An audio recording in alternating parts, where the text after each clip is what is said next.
ሰላም በድንጋጤ ራሷን ስታ ወደቀች። ሆኖም ደረጀ ወደ ሆስፒታል ወስዷት ነበረ። ሆስፒታል ካደረሳትም በኋላ እንግዲህ ለወይዘሮ ማርታ ደውሎ ሰላም ሐኪም ቤት ነችና መተሽ ጠይቂ በማለትም ጠይቋታል።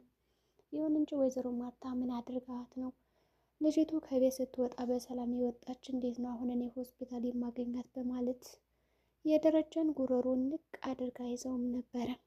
ደረጀም እንግዲህ ማርታ ምን አስበሽ ነው? እኔ እኮ ባለቤትሽ ነኝ። ይህን ያክል በእኔ ትጠረጥረኛለሽ ማለት ነው? ለምንድን ነው እንደዚህ አንገቴን እንቅ አድርገሽ ያሺ ልቀቄ? በማለት እንግዲህ ምክር ቢሰጣትም እሷ ከሰላም ራሱማ የሆነ ነገር አለ እንጂ እንደዚህማ ዝም ብላ በድንገት ራሷን ስታ ሆስፒታል አላገኛትም። በእርግጥም የሆነ ነገር እንደሆነች እርግጥ ነው። ደግሞ ይህን ሰሞን በጣም ስታለቅስ አይቻታለሁ። በተደጋጋሚ ምን ሆንሽ ብዬ ብጠይቃትም እሷ ግን ምክንያቷን ልነግረኝ አልቻለችም። ስለዚህ ትክክለኛ መፍትሄ የማገኘው ካንተ ነው። ታዲያ ምን አድርጋ ነው? በማለት አፋጠጠችው። ደረጀ ባሏ ቢሆንም ለሰላም እንግዲህ ተቆርቆራ ሴት ስለሆነች እንግዲህ ሴትነቷን ተጠቅመባት ነው ወይስ ደግሞ ምንድን ነው? በማለት ደረጀን አፋጠዋለች። ደረጀ አሁን ግራ ገብቶት ብሎታል። እንዴት ብዬ ነው እኔ እውነቱን የምነግራት ለማርታ? በእርግጠኝነት ለማርታ እውነቱን ብነግራትም ዳጣ የኔ ልጅ እንደሆነች ልክ እንደ ሰላም መሆኑ አይቀርም ይላል። እንግዲህ ደረጀ አሁንም እኔ አስጠንቅቄና አስረግጬ ወደ ራሷ ተመልሳ እንድትረጋጋና በጥሩ ሁኔታ ህይወቷን ወይም ደግሞ መንፈሷን ካረጋጋችን በኋላ እነግራታለሁ ብዬ ነበር ያሰብኩት እንጂ ግን እንደዚህ ፌንት ትነቅላለች ብዬ አልጠበኩም ነበር በማለት በልቡ አዘነ። ማርታም በነግራት እንደዚህ ነው አይደል የምትሆንብኝ? በማለት እንግዲህ ተጨነቀ፣ አብዝቶ ተጨንቋል። ሆስፒታልም ደጋግሞ ቢደውል ማርታ ደህና ናት ከማለት ውጭ ሌላ ምንም ነገር እያለችው አይደለም። እናም በጣም ተጨንቆ ነው ያለው። በሌላ በኩል እንግዲህ አበጌ ናታንን አስገድዳ ለመድፈር እየሞከረች ነው። እንግዲህ ማንም በሌለበት ፍቅርና ሮማንስ የተሞላበት ዲኮሮችን በማዘጋጀት ይህንን አጋጣሚ በመጠቀም እንግዲህ ከናታን ጋር ጥሩ ጊዜ ማሳለፍ ፈልጋለች። መላ ቤተሰቡ ባዶ ነው፣ ማንም ሰው የለም ከሷ ውጭ እና ሰላም እንደዛ ታማኳን ሆስፒታል ሄዳ ተኝታ፣ አበጌ ግን ስታስብ የነበረው ከናታን ጋር ሁኜ የራሴ ማድረግ ነው የሚለውን አላማና እቅድ እያሰበች ነበረ። ታዲያ እንግዲህ ውሃም ከአበጌ ጋር ተጣላች እና ወደ እነ ምጥን ሄደች። ምጥን ይዛት ሄዳ ከዛ እንግዲህ ሊጫወቱ እንደሚያመሹም ነገረችው።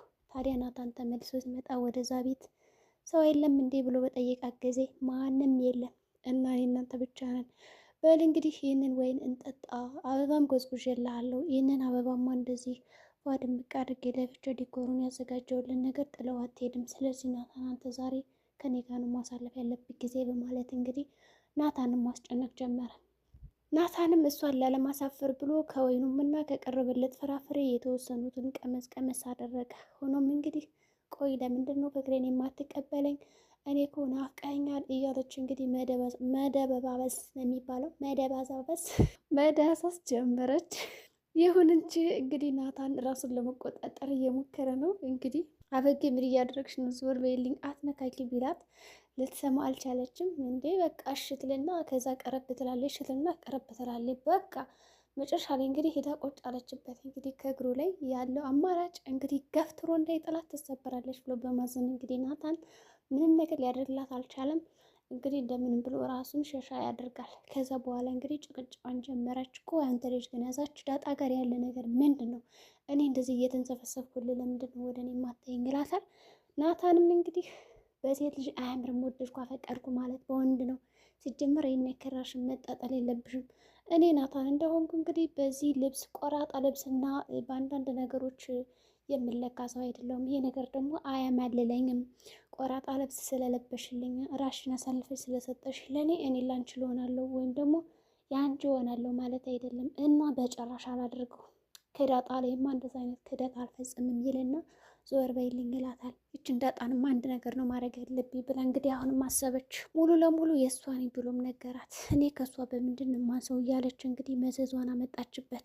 ዳጣም እንግዲህ አባቷ ተጨንቆ ስለነበረ ምን ሆነ ነው በማለት ጠየቀችው። ሰላም እንዴት ናት ትላታለች። ዛሬ እንግዲህ በሰላም አውርታለች። ዳጣ ከዛ ቤት እንድትወጣ ስለፈለገችላት አበጌ መጀመሪያ ነገር ምንድን ያደረገችው ዳጣ ከነ ምሳሌ ደርሳ ስትመለስ መንገድ ላይ አርጆን አግኝተው ነበረ። ብቻውን እያለቀሰ እየሳቀ እንዲሁም ደግሞ ራሴን አጠፋለሁ ሲል ነበር ያገኘችው። ምን ሆነ ነው ስትለው እንግዲህ እቻ በጌ በቃ አልወድም ማለች። ምን ላድርግ ይላል። እሷም ልታገባ ነው ስትለው በቃ ቀበቶን ፈታና ራሴን አጠፋለሁ በማለት ያዙ ይልቀቁኝ ይላል ማለት ነው። ዳጣ እንግዲህ አረ ተረጋጋትልና ልብስ ነው የምታገባው ትለዋለች። በዚህ ቅጽበት እንግዲህ ይሸወድና ነው እንዴ ይላል። እንግዲህ አርሾን በቃ እሷን የኔ ትሆናለች ብሎ እየጠበቀ ነው። ቤተሰቡ ደግሞ አይወዱትም። እንዴት በቃ የእሱ እንደምትሆን እንዴት አድርጎ ለራሱ እንደሚያደርጋት እያሰበ ነው። ብቻ ችግር ብሎታል። ያው ወደዛ ቤት ከቀረበ ክስ አለበት። ያለው አማራጭ በድብቅ እንግዲህ እሷ ማውራት ነው። እሷ ደግሞ ከናታን ጋር ያው ጥሩ ጊዜ ለማሳለፍ እየተዘጋጀች ነው ያለችው።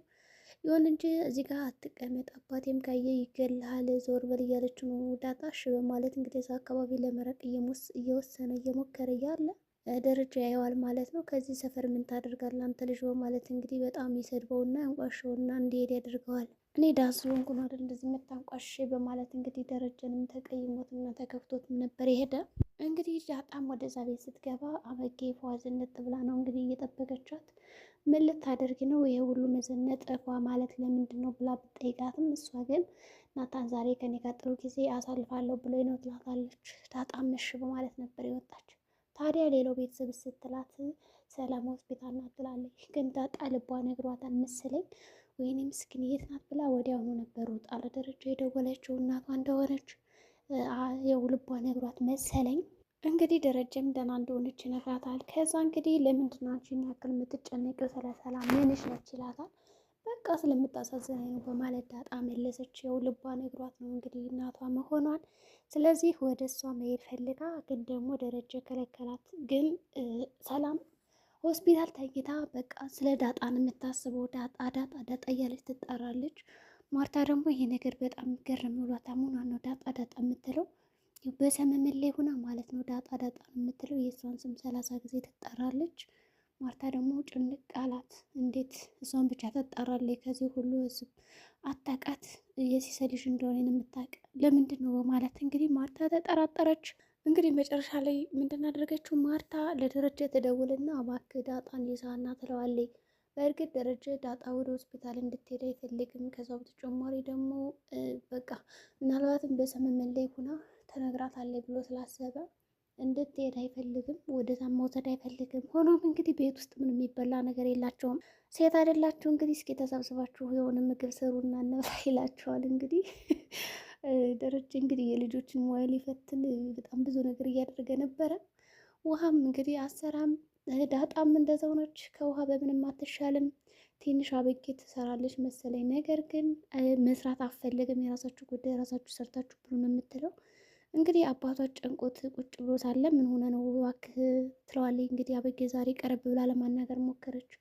እስኪ እንደው መጀመሪያ እንደው ምን ልርዳ ከምትይ ምግብ ስሪ ይላታል። አልሰራም ነው ያለችው። ከዛ በተጨማሪ ናታን ገፍትሮ አካሄደ በኋላ አንተ የኔ ካልሆን ከዚህ ቤት ውጣ ነው ያለችው። እንግዲህ ናታንም ጓዙን ሸከፎ ለመውጣት እንግዲህ ሻንጣዎችን እየሰበሰበ ይገኛል። ደረጃ ይህን ጉድ አላወቀም። እንግዲህ ምን ሊል ይችላል? በእርግጠኝነት እንግዲህ አበጌ አስገድዶ ሊደፍረኝ ነው እና በዚህ ነው ውጣ ያልኩት ብላ ነው እንግዲህ ራሷን ነጻ የምታወጣ። ይሁን እንጂ እስኪ ዳጣ ግቢና ኪችን ስሪ ይላታል። ሽንኩርት መከተፍ አክቷት እዛ ሂዳ ታለቃቅሳለች። እራቡ ሞልጭ አድርጓቸዋል። በዚህ ቅጽበት እንግዲህ ድስት ስትፈልግ ትንሽዬ ሽሮ ወጥ አገኘች ማለት ነው። ከዛ በቃ ያችን ብስ አድርጋ በላች። እዚህ በኋላ የራሳችሁ ጉዳይ ነው እንኳን ይችን በልቻለሁ ትልና ተጠራርጋለች። ደረጀ ምን እየሰሩ ነው እነዚህ ልጆች ማለት ወደ ኪችን ሲሄድ እንግዲህ እየበላች ያገኛታል ማለት ነው። በቃ እዚህ ቤት ሰላም ከሌለች እንደዚህ ነው በቃ ምግብ የለም ይላል። ሁሉን ነገር ነው አይደል የቻለችው የዚህ ቤት ጉዳይ አልቅም ይላል። በጣም እንዴ እንደውም ደሞዝ መጨመር አለብን አለችው እንግዲህ ዳጣ።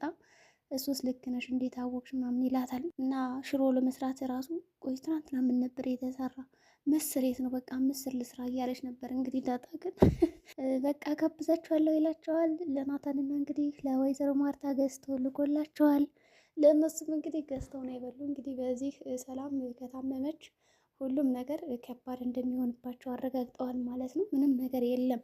ዞሮ ዞሮ እንግዲህ በቃ ጥሩ አባት ነው እያለ ዳጣም ስታመሰግነው ነበር። ምክንያቱም ገዝቶ ስለጋብዛቸው ስለሆነ ከዛ በተጨማሪ ያው ውሃ ቁጭ ብላ እንግዲህ የእህቷን ልብስ ለመግለብ እየሞከረች ነበር። ይህ በጣም አሳፋሪ ድርጊት ነው። እንግዲህ ውሃ ልክ እንደ ሕፃን ልጅ ነች። ከአባቷ ፊት ልታዋርዳት ነበረ። እንግዲህ አበጌን ያው ቆራጣ ልብስ ስለለበሰች ነው አይፈረድባትም። እንግዲህ አሯሯጠቻት። አባትን ባካቸው ተዋት ትደባደቡ ቢላቸው አረ ወይ ሊሰሙ በቃ ተጋደሉ፣ ተሯሯጡ በግቢ። ከዛ ዳጣ እንደምንም ብላ ተው ብላ እንግዲህ ውሃን ያዘች። እሱም እንግዲህ አበጌን መያዝ ጀመረ። በመጨረሻ ማርታ ደወለችና አምጣት ዳጣን ትለዋለች። ሰላምም ነቃች። እንግዲህ ራሷን ስታይ ነበረችው ዳጣን ስታይ ነው እንግዲህ የነቃችው። ደረጀን በጣም ፈርቷል እውነቱን እንዳነግራት በማለት እንግዲህ የዛሬ ጉዳያችን ይህን ይመስል ነበር። በቀጣይ ቪዲዮ ደግሞ እስከምንገናኝ መልካም ጊዜ። ላይክ እና ሰብስክራይብ እንዲሁም ሸር በማድረግ ተባበሩኝ እላለሁ።